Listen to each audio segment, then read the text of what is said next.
Nano institutes అనగానే nano అంటే మనకు గుర్తొచ్చేది చాలా ప్రిసైజ్గా, చాలా మైన్యూట్ థింగ్ అనేది.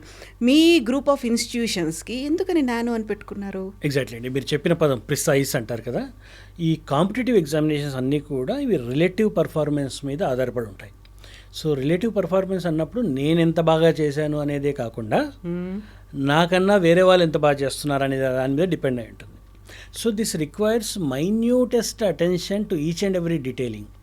సో సబ్జెక్ట్లో ఒక్కొక్క కాన్సెప్ట్, ఒక చాప్టర్ వైజ్గా కాకుండా కాన్సెప్ట్, సబ్ కాన్సెప్ట్, దాని మీద ఉన్న మోడల్ క్వశ్చన్స్లలో పిల్లోడు ఎలా చేస్తున్నాడు, ఈ లెవెల్ ఆఫ్ ఇంట్రికసీస్ అవసరం.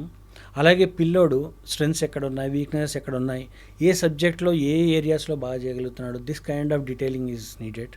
సో ఈ డీటెయిలింగ్ చాలా విషయాల్లో అవసరం కనుక we thought Nano is the right word for any student preparing for competitive examinations in this arena.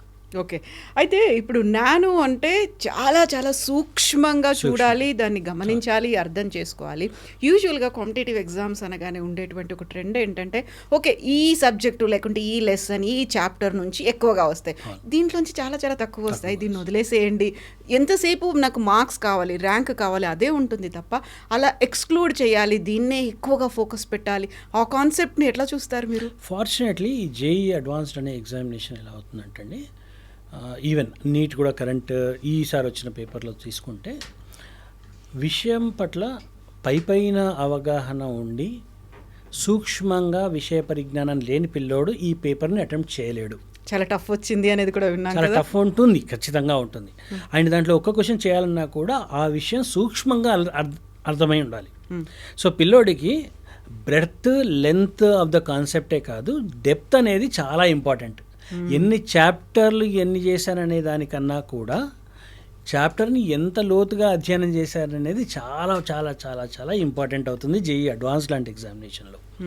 So ప్రతి చాప్టర్ని చదువుకున్న ఏ చాప్టర్ అన్నా కూడా సూక్ష్మంగా చేస్తేనే దాంట్లో మార్కులు అనేవి రావడం జరుగుతుంది.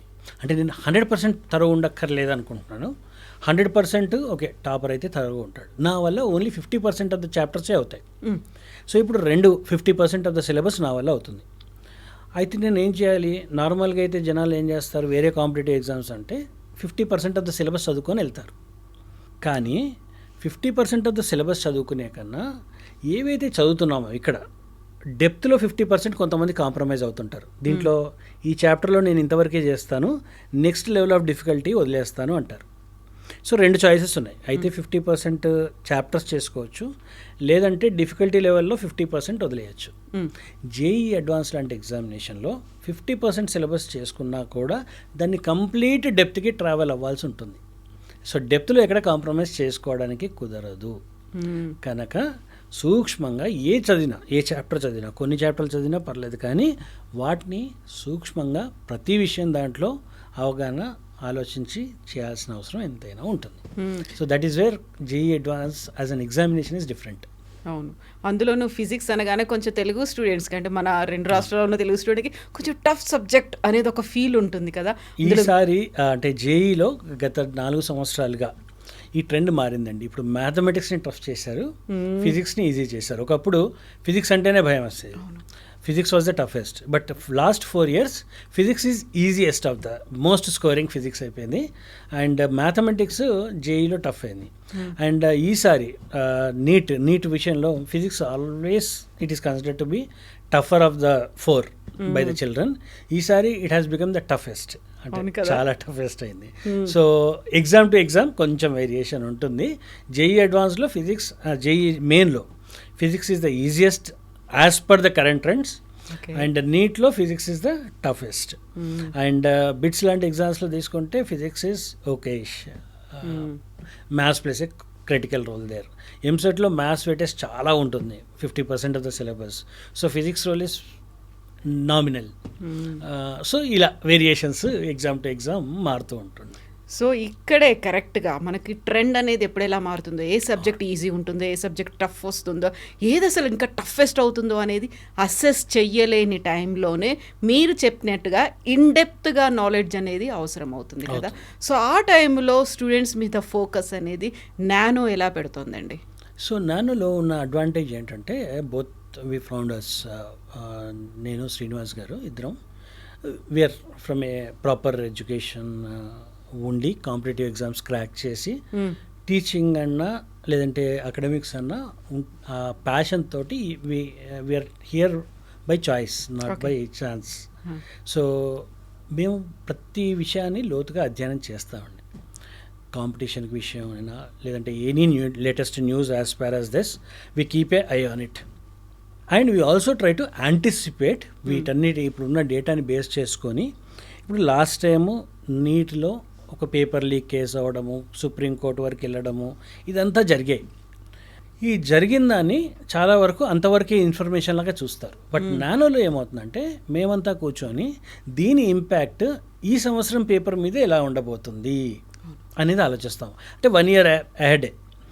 సో లాస్ట్ టైము మేజర్గా సుప్రీంకోర్టులో జరిగిన గొడవ ఏంటంటే 720లో 700 పైన చాలా ఎక్కువ మంది వచ్చేసారు. దాదాపు 1000 మంది 700 దాటేశారు. 720లో ఇది ఎలా పాసిబుల్ అని చాలామంది క్వశ్చన్ చేశారు. ఏదో జరిగింది, ఇది కాపీ వల్లే పాసిబుల్ అయిందని క్వశ్చన్ చేశారు. సో నార్మల్ బీయింగ్ ఏం చేస్తాడు, ఎన్టీఏ పాపం ఈ క్వశ్చన్ ట్రస్ట్ చేసినప్పుడు ఈసారి 700లో ఎక్కువ రాకుండా చూసుకుందాం అనేది దీనివల్ల గొడవ అయింది last time. So natural tendency ఏముంటుంది, 700లో ఎక్కువ మందికి రానివ్వద్దు అంటే ఏం చేయాలి, పేపర్ టఫ్ చేయాలి. That is exactly what they did. So last year ఆ ఎక్స్పీరియన్సెస్ని పట్టుకొని పేపర్ టఫ్ అవ్వబోతుంది అనే anticipation we could do it before hand. Students కూడా కమ్యూనికేట్ చేసిన దాని వాళ్ళ కోర్స్ వేర్లో దాన్ని ఇన్కల్కేట్ చేయడం. అంటే మేము టఫ్ పేపర్స్ ఇచ్చి వాళ్ళని చేయడము, క్లాస్ రూమ్లో టీచింగ్లో టఫ్ క్వశ్చన్స్ పెంచడము, డోసేజ్ పెంచడము, ఇవన్నీ చేస్తుంటాం. అంటే with or without involvement of the student మా బాధ్యతగా మేము చేసేస్తుంటాం. సో ఇదేమవుతుందంటే ఇది చాలా ఇన్స్టిట్యూషన్స్ చేయలేవు. That is where Nano specializes. And జేఈలో కూడా చాలా చేంజెస్ వచ్చాయి. ఫర్ ఎగ్జాంపుల్ ఒకసారి 2013-14లో ఇంటర్మీడియట్ వెయిటేజ్ ఇచ్చారు. ఆ వెయిటేజ్ చాలామంది ఆ క్యాలిక్యులేషన్ అర్థం చేసుకోవడానికి సంవత్సరం పట్టింది. Whereas Nano that year scored the maximum best result in history. ఎందుకంటే నానో రిజల్ట్లోనే best history. We could take that advantage of that change. అక్కడ ఇంటర్మీడియట్ 1 మార్కు, జేఈలో 40 మార్కులతో సమానం. సో ఎప్పుడు లేని విధంగా ఇంటర్మీడియట్లో చాలా ఎక్కువ పుష్ చేసాం. Much in advance and we could take that advantage. ఆ సంవత్సరం ఏమైంది, చాలామంది పిల్లలు వేరే కోచింగ్లలో జేఈలో టాప్ చేశారు కానీ ఇంటర్మీడియట్లో చాలా తక్కువ వచ్చింది. దీంతో ర్యాంకులు పోయాయి. Where as our students because of that intermediate they could. So ఈ న్యూయెన్సెస్ని పట్టుకుంటే అండి we could give lot of advantage to the kids. That is the reason we will always keep our cells updated.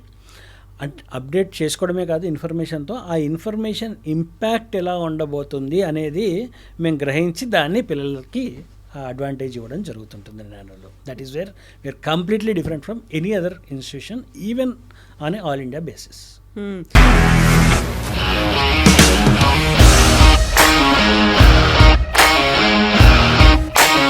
ఇండస్ట్రీలో commitment issues వస్తే నీకు కూడా వచ్చినట్టు morning తీసుకెళ్ళాడంటే కొట్టి పడేస్తాడు.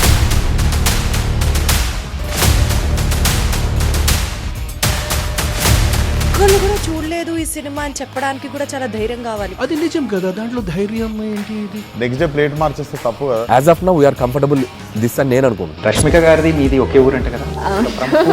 నీకు కోపం వచ్చిందంటే బాగా తిట్టేత్తరా? తిట్టేద్దామండి. నిజంగా గేమ్ ని ఎలా చేంజ్ చేయగలిగారు? ఏపీఎస్ఎఫ్సి వాళ్ళకి 6 నెలల్లో నేను 6 లక్షలు కట్టా. బిజినెస్ చేయాలనుకుంటే it is as difficult as riding a tiger.